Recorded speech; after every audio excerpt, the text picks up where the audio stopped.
You're listening to the 4-Phase Cycle Podcast with your hosts, Dr. Alex and Megan of Zesty Ginger.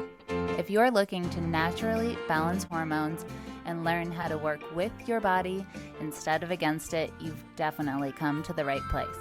As a duo of an integrative MD and a functional diagnostic nutrition practitioner and best friends, we use the 4 phases of the female cycle in combination with functional lab work and mindset practices to transform the lives of the women we work with.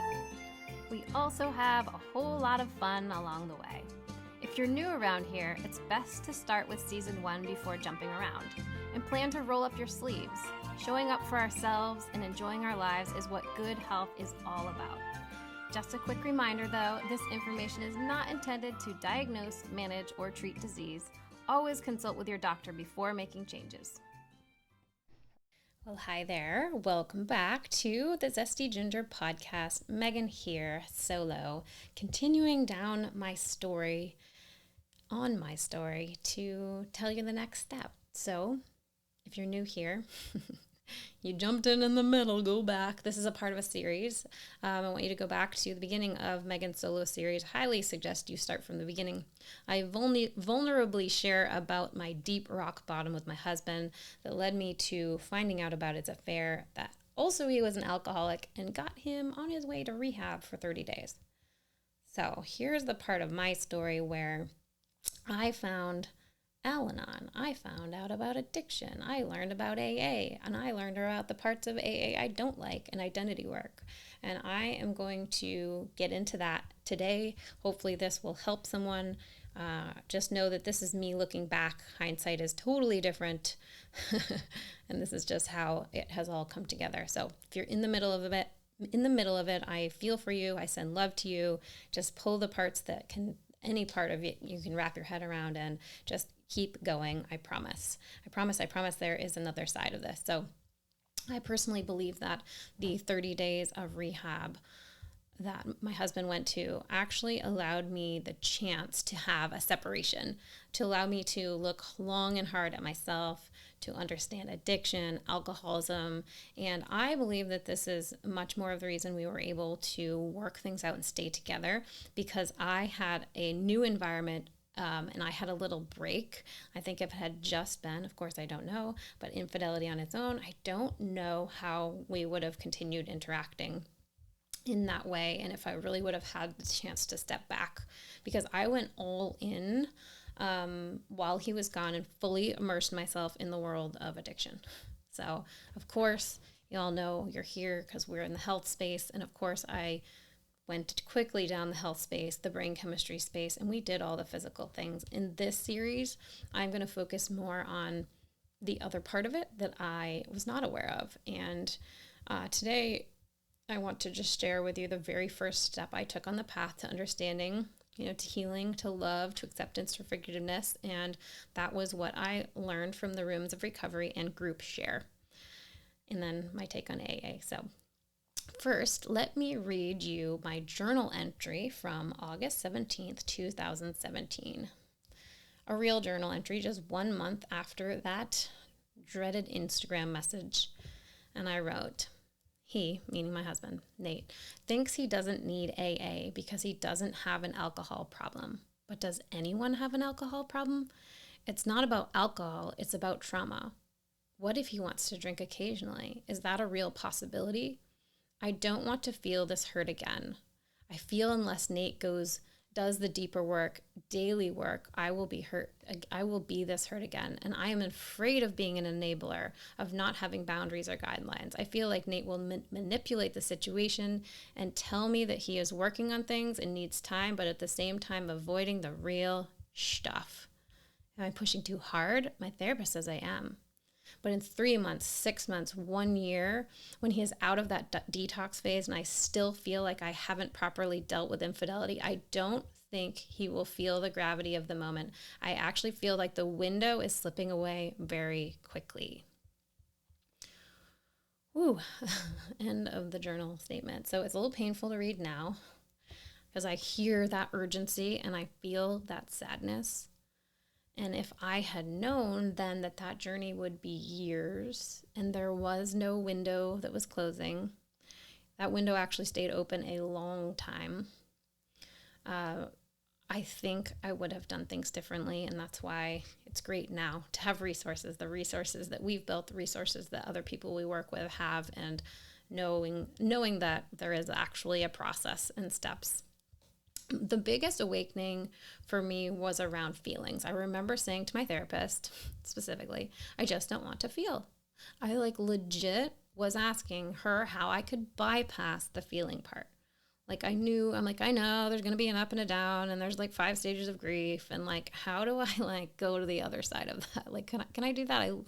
This was a real question. I mean, and I don't know if you're listening, maybe some of you are in that spot now. You're like, yes, I actively, it seems funny to me now because I know the power of feeling our feelings. And at the time I'm like, heck yeah, I would do anything to skip that. And I had a belief that if I went down the path of emotions, I wouldn't be able to handle it, or that I would never come back. That was another fear, opening this door, this box that wouldn't ever close. So now, having been through so many different processes to help process emotions and memories in the body, I am so open to my emotions that it's just hard to imagine this and fathom this. And I remember it was just vividly trying to figure out how I could skip that part, right? Oh, us silly humans. I think this is important not to glaze over, because since I was brought up in a way that it didn't feel totally safe to have emotions, and I say that with literally the most loving family ever. So it wasn't that anyone said don't cry, Megan. It was more that everyone was super supportive and kind. So it was I knew that if I were in a good place, I instinctively knew it was really important for me to be happy and not sad. Everything's good when we're happy. So there's a lot of positive reinforcement. And you know that if it's not good, then you pretend it is, right? Just be those cute kids without the problems. And then when I started doing teenage things that showed all signs of problems, it was just totally ignored. Probably just not even seen, because the filter, right? We delete and we distort and we generalize. And the filter is, this is our good little child. And since I could not sit with my own emotions at the time of working through this with my husband, I definitely was not able to sit with his. And actually, his emotions and moods were quite inconvenient. The running joke between Dr. Alex and I is well, if he could just be happy, then I would be happy. How dare he feel sad or grumpy after all we've done for him and for what he's put me through? Anybody ever said these things? Well, enter codependency. This term didn't mean anything to me before I went to Al-Anon, just the group support for family and friends of alcoholics. So I have learned a ton. And today in this episode, I want to just share the top 5 tools that I learned from attending Al-Anon for 1 year. And before you say this isn't for me, I don't have anyone in my life that's an alcoholic or has addictive behavior, I want to tell you, I would have said this wasn't me for the 10 years leading up to this, and it was.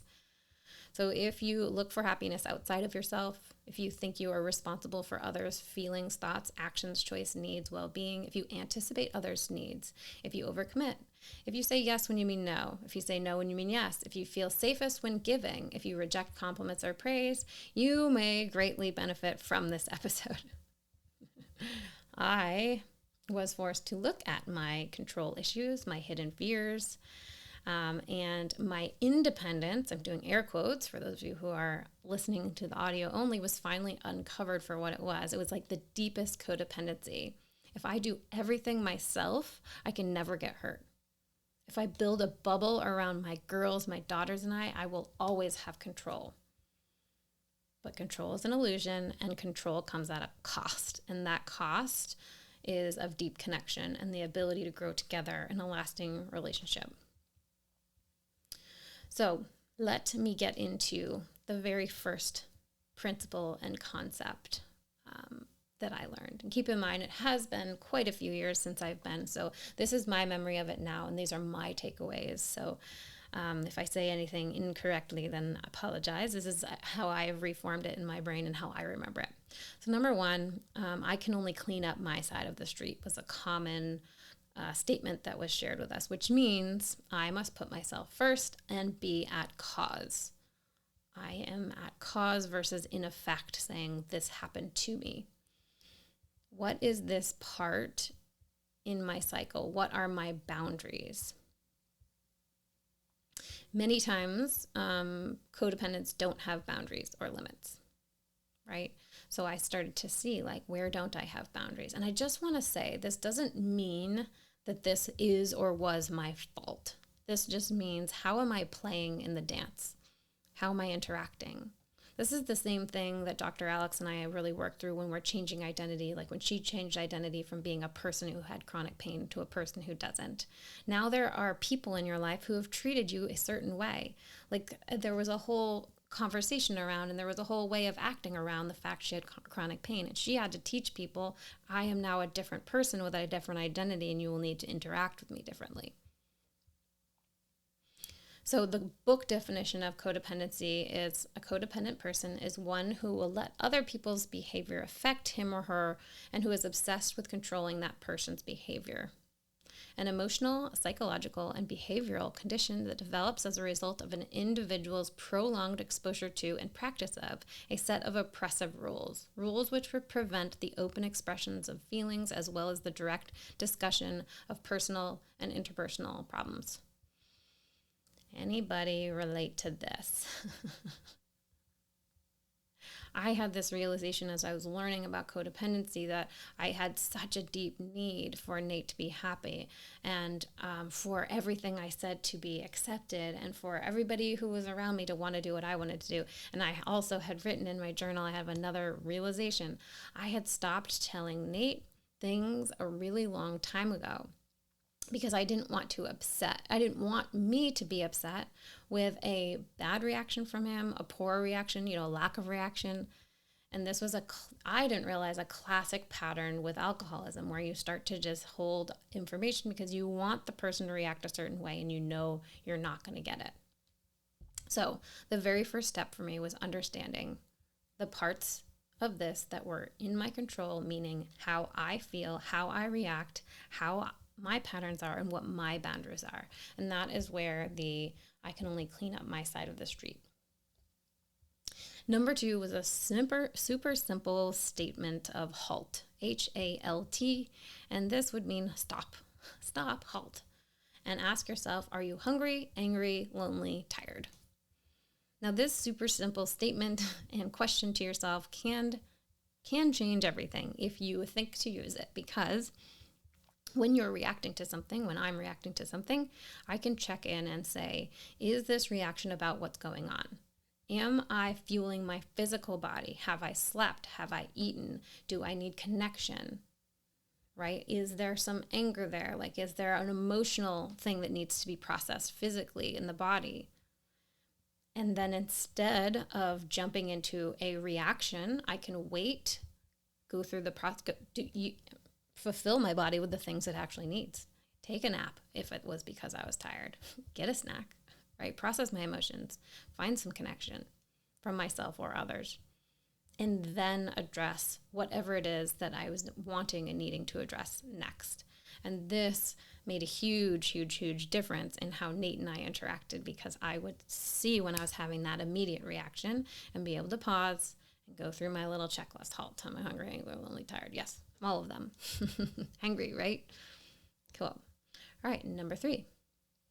Big one for me. Caretaking is not helping anyone. Caretaking is actually doing harm. So what is caretaking?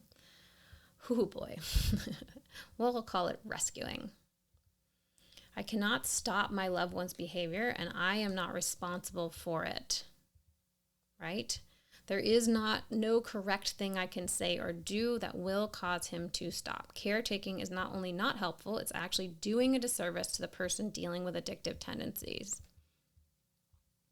So I had a situation where I was caretaking someone else in my life, because this person was in a really rough spot, and I felt, yes, but if I just make their life as easy as possible, then maybe they won't be in a rough spot, right? I was loving that person and wanting to care for that person as much as possible. And then the person was in a rough spot for 3 months and 6 months and then 9 months. And, at some point I started to get resentful. Like, man, dude, you've been in a rough spot a long time. Like, I feel like I'm just carrying all the load. Now, every time anything was asked of me or anything I did, I run through this whole, yeah, but I do everything, and get into that resentment place. And do you think that's good for my health? No. And I reached out to a mentor and I said, I don't know what to do. This person's in such a bad place. I really am afraid to put anything else on them. Like, what if that just puts them over the edge? Like, what if that's the last thing they can handle? And she actually explained to me, she said, Megan, what if it's the exact opposite? What if this person does not know how much they are needed, does not know how much you are bending over backwards and actually hurting yourself to do something that is a part of their agreement?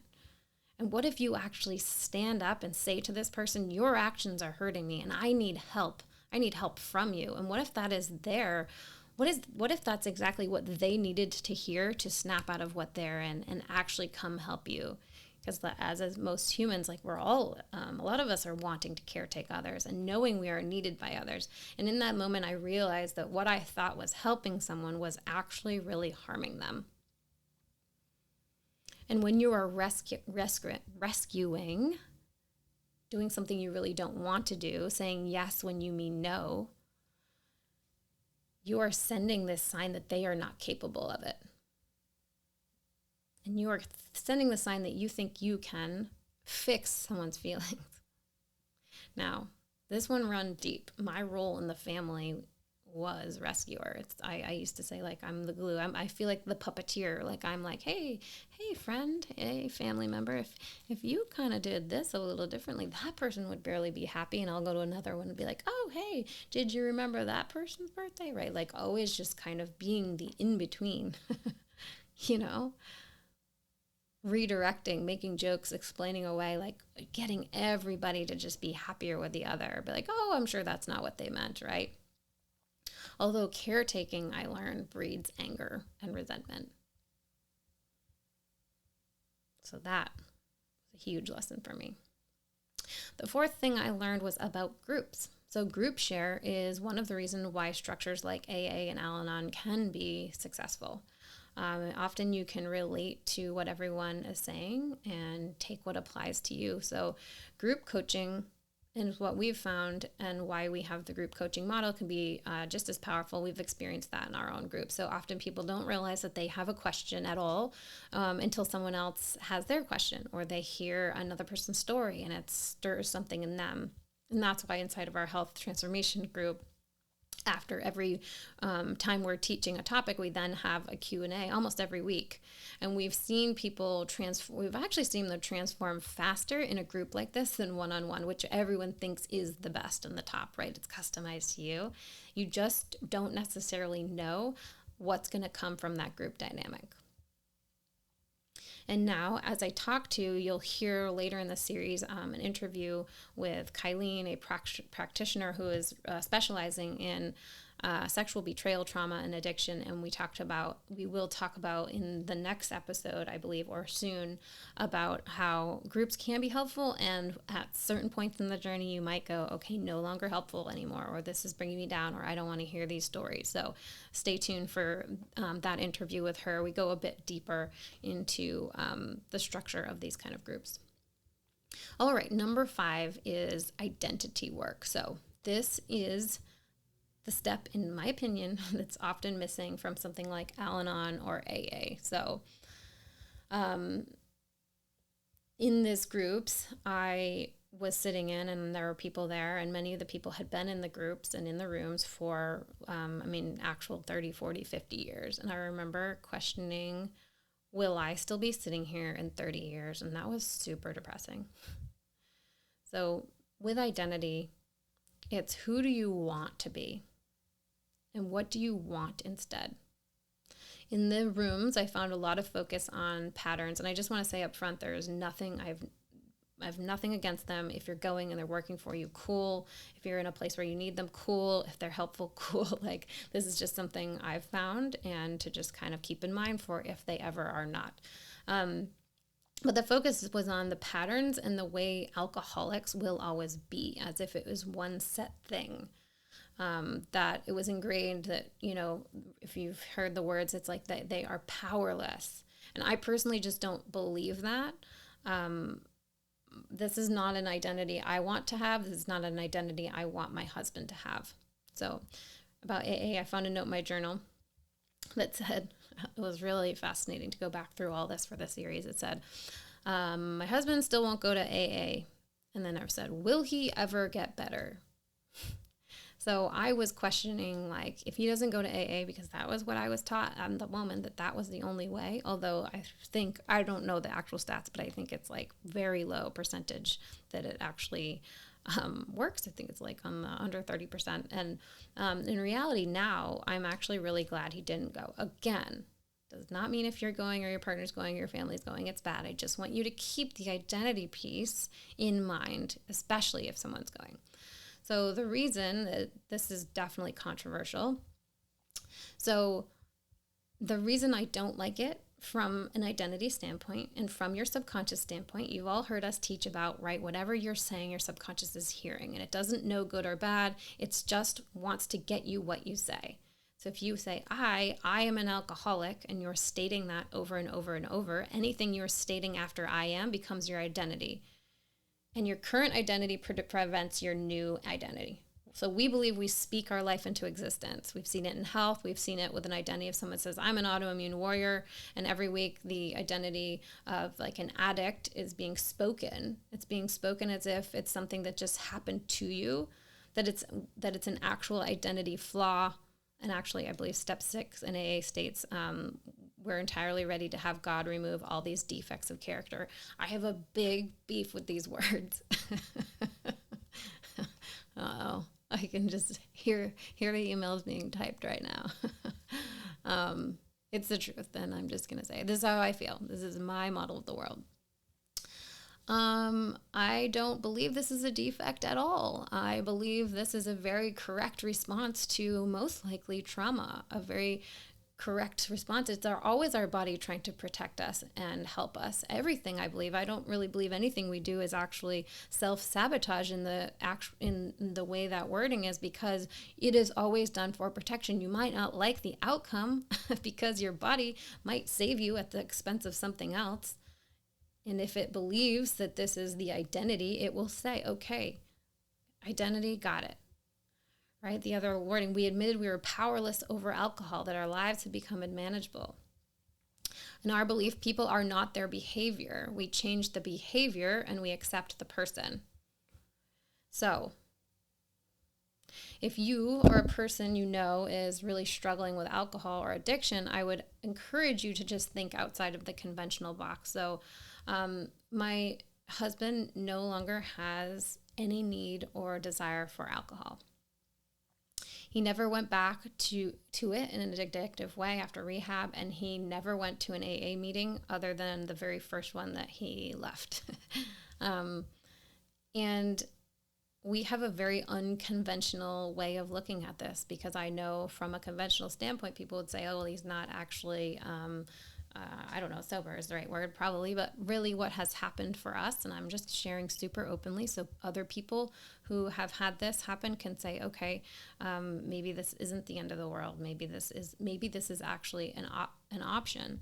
So what he has been willing to do is really deal with trauma and do deeper work. So he has had, in the last 4 years, he has had wine a handful of times. So each time it was a very conscious choice. It was not hidden. We discussed it. It did not lead to any kind of binging. He wouldn't drink again after that for 6 months or so. And to me, that was really cool. I mean, that was like, oh, wow, because this was actual brain chemistry had changed. And this is after, a very solid period of none at all. I do believe if he had gone back to it in the first, 3 months, 6 months, even 9 months, then yes, there is the actual physical components of this and the addiction. And this is a long time after he'd done more work. So he now has no desire for it. It's been a couple years now, but he got to make that choice. And keep in mind our language around it. We never called it relapse when he decided to have a glass of wine. Again, I know this is against the traditional way. It wasn't a problem or a failure to us. since I was believing in a model that the draw for alcohol was really based on unresolved trauma, unprocessed emotion, patterning brain chemistry, and things that we had shifted. I did not and do not believe that he will be an alcoholic for life if he were to process trauma and continue with healthy boundaries, healthy behaviors, all of the things that keep you in a place where you're more aligned with yourself and your higher self. And again, believe whatever you would like to, because many say it is genetic, and he is Native American. And, we know a lot about our genetics, and we also know about epigenetics. And we are not controlled by our genes.